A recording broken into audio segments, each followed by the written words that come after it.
Movie start होते ही हमें एक लड़की दिखाई जाती है जिसका नाम जोई होता है। जोई अपने फियांसे से मिलने जा रही थी। उसकी मदर उसे एक कार देती है जिसके जरिए वो वहाँ पर जा सके। उसकी मदर उसे संभल कर जाने को बोलती है और गुड बाय कहती है। जोई अपनी मदर को कहती है कि आप मेरी फिक्र मत कीजिए, मैं वहाँ पर पहुँच जाऊंगी। जोई अपने फियांसे से मिलने के लिए काफी खुश और काफी एक्साइटेड थी। उसे सेल्फीज बनाने का भी काफी शौक था, इसीलिए वो रास्ते में हर थोड़ी देर बाद सेल्फी बनाकर अपने फियांसे को सेंड करती है ताकि उसे अपनी लोकेशन बता सके कि वो कहाँ पहुंची है। सफर के दौरान उसे रोड साइड पर एक बूढ़ा आदमी मिलता है जो कि हैंडमेड चीजें सेल कर रहा था। जोई उन सब चीजों को देखती है और अपने सफर के लिए निकल पड़ती है। ड्राइविंग के दौरान वो मोबाइल यूज कर रही होती है जिससे उसका ध्यान रोड पर से हट जाता है और इसी दौरान अचानक से एक इंजर्ड आदमी उसकी गाड़ी के सामने आ जाता है। इसीलिए जोई फौरन ब्रेक लगा लेती है जिससे उस आदमी की जान बच जाती है। लेकिन जैसे ही जोई बाहर देखती है तो वो आदमी नीचे गिर जाता है। तभी वो देखती है कि एक दूसरे आदमी के पीछे गैंग के कुछ लोग पड़े हुए हैं। गैंग के वो लोग उस आदमी पर गाड़ी चढ़ाकर उसे बहुत ब्रूटल तरीके से मार डालते हैं और अब वो जोई की तरफ ही आने लगे थे। जोई उस इंजर्ड आदमी की हेल्प करना चाहती थी जो कि रोड पर पड़ा हुआ था, इसीलिए वो जल्दी से गाड़ी से बाहर आकर उस आदमी को अपनी गाड़ी में बिठाती है और बस वो वहाँ से भागने ही वाली होती है कि वो गैंग के लोग वहाँ पर आ जाते हैं। वो जोई को पकड़ लेते हैं और उसे परेशान करने लगते हैं और फिर वो उसकी आंखों के सामने ही उस इंजर्ड आदमी को बहुत बुरी तरीके से मार डालते हैं। वो जोई को बहुत ज्यादा परेशान कर रहे थे, इसी वजह से वो वहाँ से भागने लगती है। लेकिन उस गैंग का जो लीडर होता है जिसका नाम ट्रे होता है, वो जोई पर निशाना लगाता है और गोली आकर सीधा जोई की टांग पर लगती है जिससे जोई फौरन गिर जाती है। फिर ये लोग उसे अपने साथ ले जाते हैं और बेड से बांध देते हैं और उसे बहुत ज्यादा टॉर्चर करते हैं। बहुत बुरा किया जाता है उसके साथ और जोई दर्द में तड़प रही होती है। दूसरी तरफ जोई का फियांसे परेशान हो रहा था कि इतनी देर हो गई है और जोई अभी तक घर नहीं आई, इसीलिए वो जोई की लास्ट भेजी हुई पिक्चर देखता है। उस पिक्चर में एक बोर्ड नजर आ रहा था और उस बोर्ड से उसे जोई की लास्ट लोकेशन पता चल जाती है। वो फौरन पुलिस को कॉल करता है और उन्हें कहता है कि वो जोई को ढूंढे। दूसरी तरफ गैंग का लीडर ट्रे अभी तक जोई को टॉर्चर कर रहा था। ट्रे बताता है कि मैं उस आदमी का ग्रैंडसन हूँ जिसने अमेरिका से कबीले का खात्मा किया था। वो उसे उस कबीले के मेंबर्स के कटे हुए सर भी दिखाता है जो कि अब स्केलेटन बन चुके थे। वो बताता है कि ये उस कबीले के लोगों के सर हैं जिन्हें मेरे ग्रैंडफादर ने जंग में काटा था। उन्हीं में से एक स्कल उठाकर वो जोई को दिखाता है और बताता है कि ये स्कल उस कबीले के लीडर का है जो कि कमांडर था। ये सारी बातें सुनकर और उन स्कल्स को देखकर जोई बहुत ज्यादा डर जाती है। असल में ट्रे अपने फोर फादर्स की जो बातें बता रहा था वो बिल्कुल सच थी। फिर गैंग के वो लोग ड्रिंक करते हैं और काफी एंजॉय कर रहे होते हैं। तभी गैंग के लोगों में एक आदमी बोलता है कि जोई को अब मार देना चाहिए और ये आदमी असल में ट्रे का फ्रेंड होता है। ट्रे उसे कहता है कि मेरा जोई को टॉर्चर करने से अभी दिल नहीं भरा, इसीलिए तुम फिलहाल उसे नहीं मारोगे। और इसी बात पर ये दोनों कार्ड्स की मदद से बेट लगाते हैं और इस शर्त में जीत जाता है ट्रे का फ्रेंड और इसीलिए वो एक नाइफ लेकर जोई को मारने जाता है। दूसरी तरफ जोई बड़ी मुश्किल से बड़ी तकलीफ बर्दाश्त करके खुद को आजाद कर लेती है और वो वहाँ से भागने लगती है, लेकिन ट्रे का वो फ्रेंड उसे देख लेता है। वो जोई को पकड़ लेता है और बहुत बार उस पर चाकू से स्टैब करता है जिससे जोई की वहीं पर ही मौत हो जाती है। फिर वही बूढ़ा आदमी जो कि चीजें सेल कर रहा था अपने डॉग के साथ घूम फिर रहा होता है, लेकिन तभी उसे जोई की डेड बॉडी मिल जाती है। फिर वो उसकी डेड बॉडी को उठाकर अपनी लोकेशन पर लेकर आता है और कुछ जड़ी बूटियों को मिलाकर दवाई बनाता है और उसके जख्मों पर लगाता है।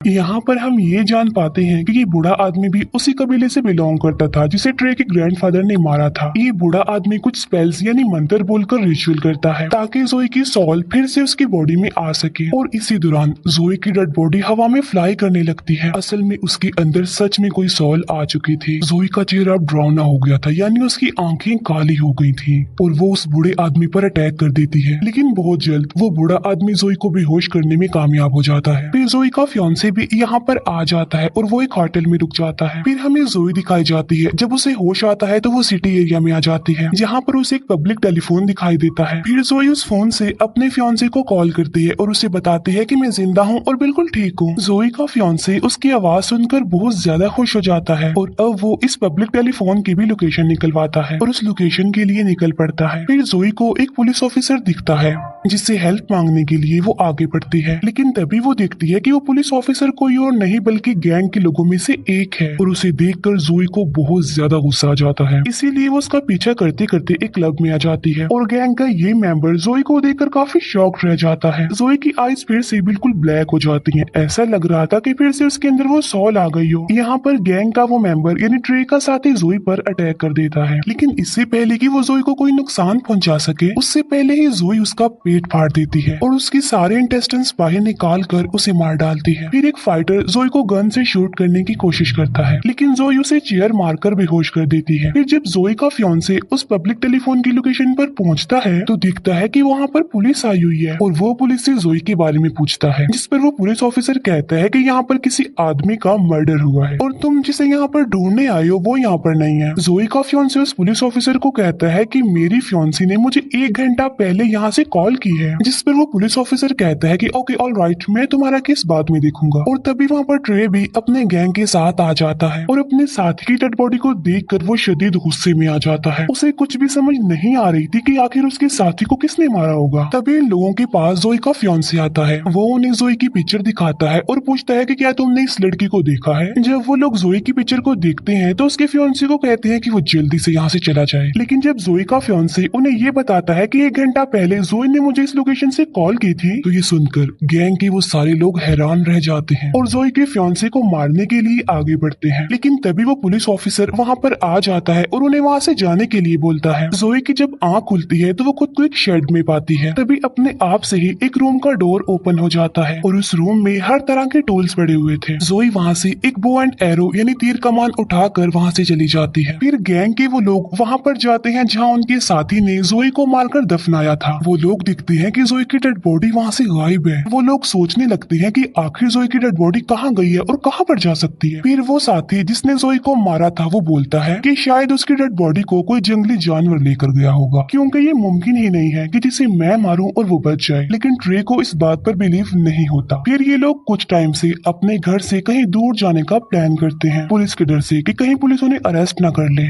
इसीलिए वो सब अपने अपने घर जाकर अपना सामान पैक करने लगते हैं। लेकिन फिर ट्रे का एक साथी जब अपने घर से निकलने वाला होता है तो वो दिखता है कि किसी ने उसकी गाड़ी पर तीर मारे हुए हैं। ये देखकर ट्रे का वो साथी डर जाता है और फौरन उसे वॉइस मैसेज छोड़ता है। वो बताता है कि मुझे ऐसा लग रहा है कि शायद वो लड़की यहीं पर है, मेरे आसपास है। तभी वहाँ पर जोई आकर उसे तीर से मारने लगती है। वो उसे बहुत ज्यादा तीर मारती है, उसे तब तक तीर मारती रहती है जब तक कि वो मर ना जाए। इसके बाद ट्रे जब अपने साथी का वॉइस मैसेज सुनता है तो वो फौरन वहाँ पर चला जाता है। वहाँ जाकर वो देखता है कि किसी ने उसके इस साथी को भी मार डाला है।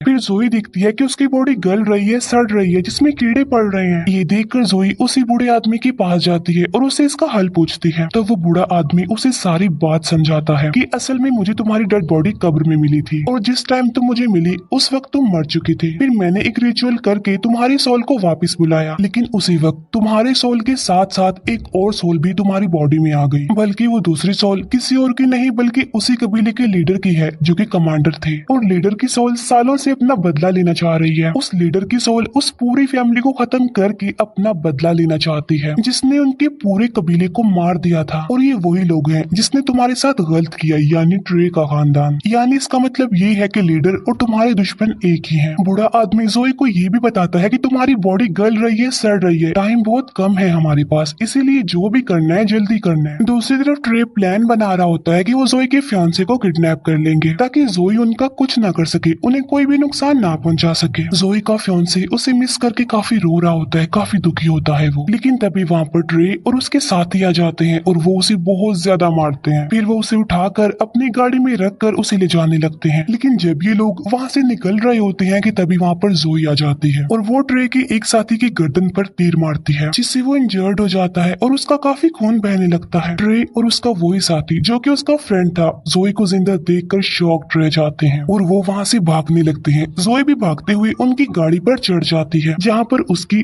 और ट्रे के फ्रेंड की लड़ाई हो जाती है। ट्रे का वो साथी जोई पर कई बार चाकू से स्टैब करता है, लेकिन इसका जोई पर कोई भी असर नहीं होता। जोई ट्रे के उस साथी को बस मारने ही वाली होती है कि तभी ट्रे ब्रेक लगा लेता है, जिससे जोई गाड़ी के सामने जमीन पर गिर जाती है। ट्रे काफी बार उस पर गाड़ी चढ़ाकर उसे कुचलता है, लेकिन इसका भी जोई पर कोई असर नहीं होता। ये देखकर ट्रे हैरान रह जाता है कि वो अभी तक जिंदा कैसे है, लेकिन वो इस बात पर ज्यादा सोचने में टाइम वेस्ट नहीं करता, बल्कि अपनी जान बचाकर वहाँ से भाग जाता है। फिर ये लोग जोई की फियांसे को एक जगह पर ले आते हैं और उसे बांध देते हैं, और ट्रे का वो साथी जिसे एरो लगा था वो अभी भी दर्द से तड़प रहा होता है, और ये उस साथी को हॉस्पिटल भी जाने नहीं दे रहे थे। ट्रे का फ्रेंड उसे बता रहा होता है कि जब मैंने जोई की आईज देखी थी तो वो बिल्कुल ब्लैक थी, ऐसा लग रहा था कि जैसे उसमें कोई सोल आ गई हो। ये सुनकर ट्रे कहता है कि मैं एक बूढ़े आदमी के बारे में जानता हूँ जो वहीं रहता है जहाँ तुमने जोई की डेड बॉडी को दफनाया था, और क्या पता ये उसी का काम हो, उसी ने किसी सोल को जोई की बॉडी में वापस बुलाया हो। और राज की बात यही है कि वो बूढ़ा आदमी भी उसी कबीले का है। फिर हम देखते हैं कि ट्रे अपनी सिक्योरिटी के लिए बहुत सारे आदमियों को हायर कर लेता है जिनके पास बहुत सारी गन्स थी। दूसरी तरफ जोई अपनी कटी हुई बॉडी को एक टेप से जोड़ रही होती है और बहुत सैड होती है, लेकिन तभी वहाँ पर उस कबीले के लीडर यानी कमांडर की सोल आ जाती है, और वो जोई को 2 वेपन देते हैं जो उन्होंने वॉर में यूज किए थे। अब रात भी हो जाती है और ट्रे के उस इंजर्ड फ्रेंड को पेन हो रही थी, और अब वो हॉस्पिटल जाना चाहता था, इसीलिए वो चुपके से किसी तरह हॉस्पिटल जाने के लिए गाड़ी लेकर निकल जाता है। लेकिन तभी अचानक से उसकी गाड़ी के सामने जोई आ जाती है और वो उसकी तरफ एक रॉड फेंक कर मारती है, जिससे गाड़ी अपना कंट्रोल खोकर पलट जाती है और ट्रे के इस साथी की भी मौत हो जाती है। दूसरी तरफ ट्रे जोई के फियांसे को सारी बातें बताने लगता है कि कैसे उन सब ने उसकी फियांसे के साथ गलत किया और उसे बहुत ज्यादा टॉर्चर किया। ये सुनकर जोई के फियांसे को बहुत दुख लगता है, बहुत बुरा लगता है उसे, और वो रोने लगता है। फिर ट्रे जब जोई को देखता है तो अपने सारे साथियों को अलर्ट कर देता है, लेकिन जोई एक एक करके सबको मारती जा रही थी। इसके बाद ट्रे अपने फ्रेंड को ढूंढने लगता है, लेकिन उसे पता चलता है कि जोई ने उसे भी मार दिया है। लेकिन तभी जोई उसके सामने उसके फ्रेंड का दिल लेकर आती है और उसकी आंखों के सामने उसे खा लेती है। ये देखकर वो डर जाता है और भागकर बाहर आ जाता है। बाहर जाकर उसे एक पुलिस ऑफिसर दिखाई देता है, लेकिन वो पुलिस ऑफिसर को ही मार डालता है और वहाँ से भाग जाता है। फिर जोई अपने फियांसे के पास जाती है और उसका फियांसे उसे देखकर बहुत ज्यादा रोता है। वो जोई को उसके पास रुकने के लिए बोलता है, लेकिन जोई के पास टाइम बहुत कम था, उसे अपना बदला लेना था, इसीलिए वो वहाँ से चली जाती है। फिर ट्रे उस बूढ़े आदमी के पास आता है और उससे पूछता है कि बताओ जोई दोबारा जिंदा कैसे हुई, जिस पर ये बूढ़ा आदमी उसे सारी बात सच सच बता देता है, और वो ट्रे को ये भी बताता है कि जोई के अंदर इस वक्त उस कबीले के लीडर की सॉल है जो तुम्हारी पूरी फैमिली का खात्मा करके ही रिलैक्स होगी। ये सुनकर ट्रे उससे पूछता है तो फिर इस सोल से जान कैसे छुड़ाई जाए, जिस पर वो बूढ़ा आदमी कहता है कि तुम्हें कबीले के लीडर का स्कल जलाना होगा और ऐसा करने से ही उनकी सोल जोई की बॉडी से निकलेगी। फिर पुलिस जोई के फियांसे को वहाँ से छुड़ा लेती है, जहाँ पर जोई का फियांसे पुलिस को बयान देता है। जोई जो कि ट्रे के घर पहुँच गई है, वो दिखती है कि ट्रे के भाई ने डर की वजह से सुसाइड कर लिया है। फिर कबीले के लीडर की सोल ट्रे की मदर को मार डालती है और वहाँ से चली जाती है। फिर ट्रे सारे स्कल्स लेकर एक जगह पर आ जाता है, लेकिन उनमें से एक भी स्कल कबीले के लीडर का नहीं होता। लेकिन तभी वहाँ पर जोई आ जाती है, जिसके पास कबीले के लीडर का स्कल था। उसे देखकर ट्रे हैरान रह जाता है और अपनी जान बचाने के लिए वो एक चैंसो निकाल कर उसे लड़ने लगता है। जोई ट्रे का एक हाथ काट देती है, जबकि ट्रे उस चैंसो को जोई की बॉडी के आर पार कर देता है। इसके बाद जोई ट्रे का गला ही काट देती है, जिससे अब फाइनली ट्रे की भी मौत हो जाती है। और यहाँ पर जोई और उस लीडर का बदला पूरा हो गया। थोड़ी देर बाद जोई का फियांसे भी वहाँ पर आ जाता है, क्योंकि उस बूढ़े आदमी ने उसे वहाँ पर बुलवाया था। वो कब्र में जोई की बॉडी का आधा हिस्सा देखता है। वो जोई को कहता है कि मैं तुमसे बहुत प्यार करता हूँ, और इसके बाद वो जोई की बॉडी को जला देता है। और ऐसा होते ही जोई और उस लीडर की सोल को सुकून मिल जाता है, क्योंकि उनका बदला पूरा हो चुका था। यहाँ पर जोई का फियांसे कुछ भी नहीं जानता था कि वहाँ पर चल क्या रहा था। तब वो बूढ़ा आदमी उसे सारी बात बता देता है कि जोई के साथ क्या क्या हुआ और उसने उन लोगों को क्यों मारा। और यहीं पर ये मूवी एंड हो जाती है। Thank you.